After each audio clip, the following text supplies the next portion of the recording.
She woke to the cold metallic walls of the embassy that hummed with unseen energy, and the floor beneath her feet vibrated softly as if alive. Her room was narrow and sterile, the bed hard and unwelcoming, the window a pane of glass that showed only the swirling alien sky above a city that gleamed with colors she could not name.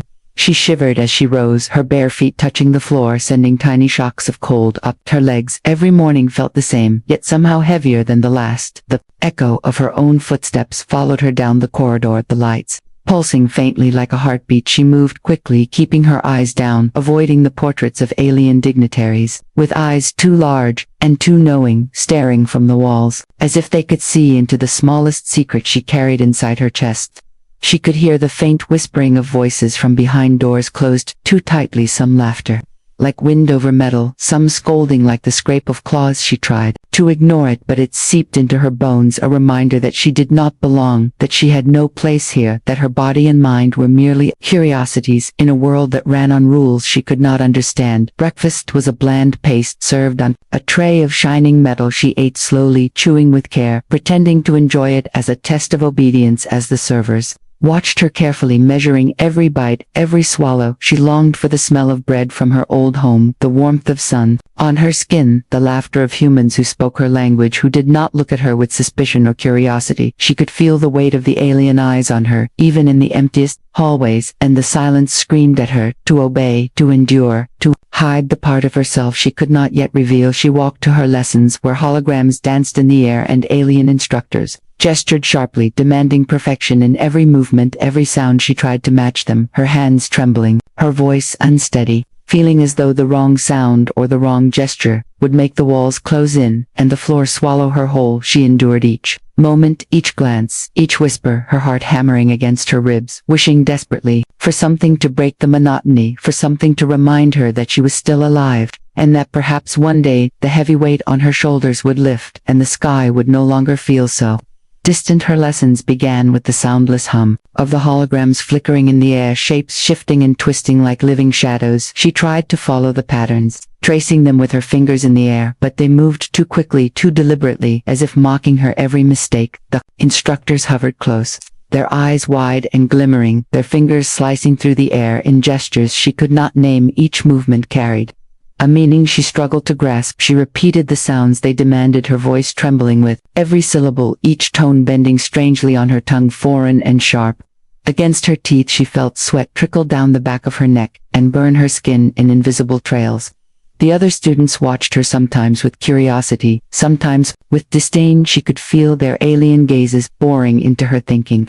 She would fail, and yet she endured, because failure meant punishment, and punishment was never kind. She memorized the gestures and sounds, even when her body ached and her mind screamed for rest. She repeated them in whispers when the halls were empty, tracing the motions on the walls with trembling fingers, hoping someone would not notice her obsession. She imagined herself somewhere else, somewhere warm and soft, her own language spilling from her lips without effort or fear. The alien lessons had a rhythm of their own, a pulse that she could not quiet, no matter how she tried. The colors and lights wrapped around her thoughts, smothering them like vines. She fought to keep her mind separate, but the longer she stayed, the more she felt it slipping away, until she was only gestures and sounds, a shadow of herself moving through the day with careful precision and quiet terror. Yet within the fear there was a spark, a small defiance, a thought that perhaps, if she endured long enough, if she learned well enough, she might survive. And if survival was possible, then escape could be imagined. And if escape could be imagined,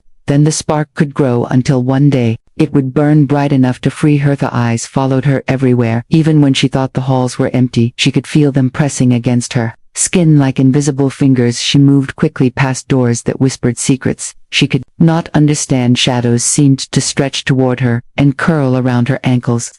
She tried not to look, but sometimes she caught a glimpse of herself reflected in the polished floors, her pale skin and wide eyes staring back at her, as if asking why she could not disappear. Her mistakes were never small, the slightest hesitation, a wrong gesture, a mispronounced sound, and the invisible punishments began. Whispers of anger that lingered in the air, brushes against her shoulder that no one else felt. She clenched her fists and held her breath, pretending not to notice, yet the humiliation seeped into her bones every day, a little heavier, Every glance a little sharper, she memorized where the eyes were, where the whispers came from, mapping the dangers with trembling precision, yet fear was not all that filled her chest.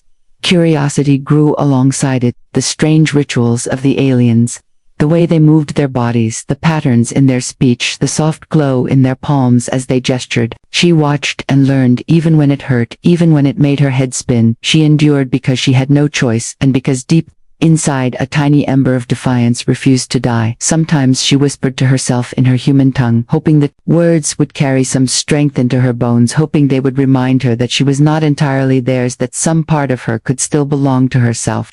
She counted the days, not in numbers, but in moments survived, in breaths held in corners, avoided in gestures perfected, and each evening when she lay on the hard bed staring at the glowing ceiling, she imagined that one day, she would step out of the shadow of their eyes and feel the warmth of the sun on her skin without fear or punishment, without whispers or invisible hands, and that thought, no matter how small, made the weight in her chest a little lighter and her steps a little steadier. The day the human arrived, the embassy felt different. The air warmer, somehow heavier, with curiosity, and the girl could not stop staring from the corner of the hall. The hairdresser moved with quiet confidence, fingers brushing lightly through the strange silvery strands of other visitors, as if she were not afraid of the alien eyes that followed her. Every motion she carried, her tools like extensions of herself, scissors gleaming in the soft light, combs and brushes tucked neatly at her waist. She smiled at no one and everyone at once. Her presence, unfamiliar and strange like a sunbeam cutting through cold metal. The girl felt a flutter in her chest, a mixture of fear and hope as the hairdresser approached her station. The walls seemed to shrink around them. The other students paused in their lessons as if sensing that something important had arrived. The girl's legs shook as she stepped forward, hesitating on the edge of the polished floor. The hairdresser's eyes met hers.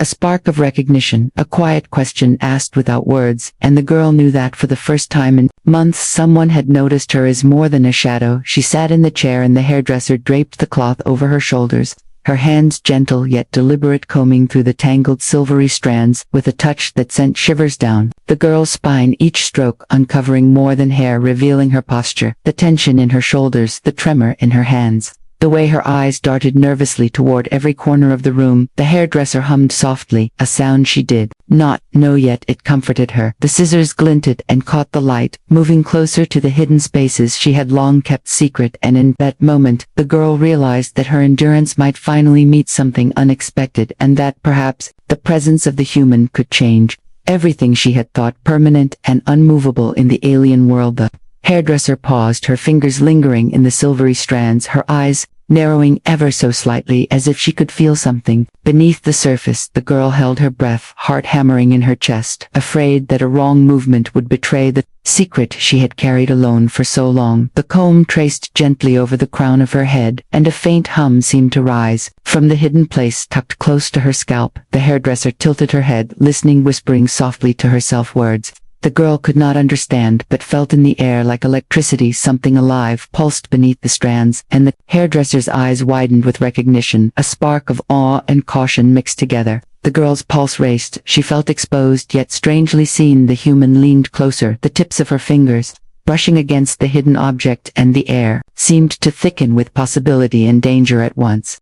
The moment the hairdresser's fingers brushed against the hidden object, the girl felt a shock run through her body like ice and fire intertwined. She froze in the chair, unable to move, her eyes wide and fixed on the human who now leaned closer, her breath soft and deliberate as if she were trying not to wake something sleeping beneath the silvery strands. The device pulsed faintly, sending a rhythm through the girl's skull as if it had its own heartbeat. The hairdresser's hands moved, slowly tracing the contours of the small compartment, carefully lifting the edge with precision. She whispered again in words the girl could not understand, but they carried weight, authority, and warning all at once, and the girl realized that whatever this object was, it was important beyond anything she had dared to imagine. The light from the device flickered briefly, revealing markings carved in shapes that glimmered with a color her eyes could barely comprehend. She wanted to speak, to ask the hairdresser to stop, but no sound came, her lips frozen in fear and awe. The human studied the markings, her eyes sharp, her expression unreadable.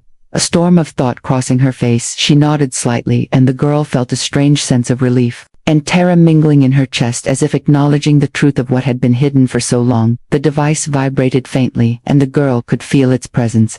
Resonating through her thoughts, memories she had buried stirred at the edges of her mind, images she could not place, and feelings she could not name. The hairdresser lifted the device slowly from its hiding place, cradling it in her hands, as if it were both fragile and dangerous. The girl's pulse thundered in her ears, and she realized that her secret was no longer hers alone, that someone else now bore witness to what she had endured every day, and in that realization came both fear of what might come, and a spark of hope that perhaps the weight on her shoulders could finally be shared, and perhaps the strange warmth in the human's eyes meant that this discovery could be the first step toward something she had not dared to dream, a chance to reclaim herself from the life that had imprisoned her. And the device hummed softly in the hairdresser's hands like a promise of change. Fear and fascination collided in her chest as she watched the hairdresser cradle the device, the pulsing light reflecting in her wide eyes. A dangerous excitement she had never felt before stirred inside her. Every instinct screamed to run, yet every fiber of her being hung on the human's careful movements. The hairdresser whispered again, words the girl could not understand, but the tone carried meaning, a warning, and a promise all at once. She nodded slowly, and the girl felt a strange shiver of trust ripple through her bones. The device hummed softly like it recognized the human touch, and the girl realized that her secret was now shared and fragile. At the same time, her thoughts raced, imagining what could happen if the wrong eyes discovered it. If the alien diplomats learned that she had carried something so powerful hidden beneath her hair, she could feel the weight of days endured pressing against her chest heavier than ever. Yet within that pressure there was a spark of hope, a tiny ember that dared her to imagine escape, or at least defiance. The hairdresser leaned closer, whispering gently, brushing stray strands of hair from the girl's face. Her touch, careful, reverent, the girl felt the first sense of connection she had ever known in the embassy. A quiet alliance forming without words, in glances and breaths. Held together, the world around them seemed to shrink until there was only the two of them, the secret, and the possibility that endurance could lead to change. She wanted to speak, to ask questions, to plead or to demand, yet no sound came, and the hairdresser's eyes met hers, steady, unwavering, a silent understanding passing between them, and in that gaze the girl knew that she was no longer alone, that her long days of suffering might finally be the beginning of something. She had never dared to hope for freedom, and yet danger lingered in the air, a constant reminder that one wrong move could shatter everything. And the girl clenched her hands in her lap, heart racing, ready to face whatever came next, alongside the human who had seen her secret plans whispered between them in glances and gestures, silent words, carried in the tilt of a head, the narrowing of eyes, the subtle shift of hands. The girl felt her pulse racing, imagining the danger that each moment of alliance could bring. The hairdresser moved, carefully keeping the device hidden beneath her palms. The girl followed every motion, memorizing how to mimic her. When the time came to act, they could not speak freely. The walls had ears, the shadows had eyes, and the smallest misstep could bring everything crashing down. Yet the thrill of possibility coursed through her veins, a spark she had never known in the sterile cold of the embassy. She studied the patterns of the alien guards, their steps and shifts, their routines, and whispered them to herself, committing each movement to memory, imagining the path she might take if she ever dared to run. The hairdresser's presence beside her was a quiet reassurance, a shield against the invisible eyes that had haunted her for years. She could feel the tension of the hidden device vibrating faintly, a reminder of the secret she carried now in someone else's hands. The air seemed charged with electricity around them, the embassy walls no longer oppressive but alive with potential energy. The girl imagined what she might say, what she might do, what she might steal if she had courage enough to take it. The plan formed slowly, like a delicate sculpture, each piece fragile, each move dangerous yet necessary.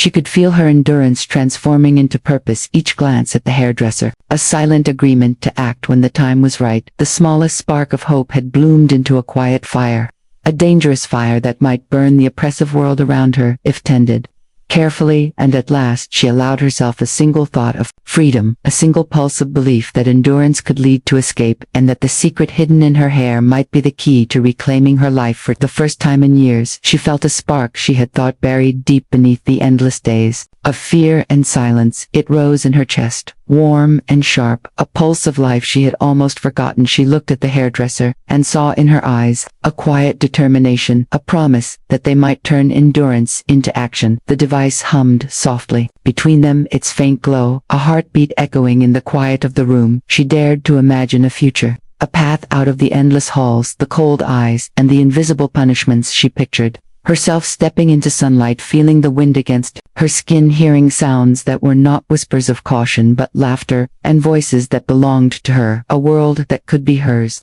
If she moved carefully, if she trusted the one human who had seen her secret and understood the weight she had carried. Every day the embassy no longer felt like a cage but a challenge to be navigated, a puzzle to be solved, each gesture and glance a step toward freedom.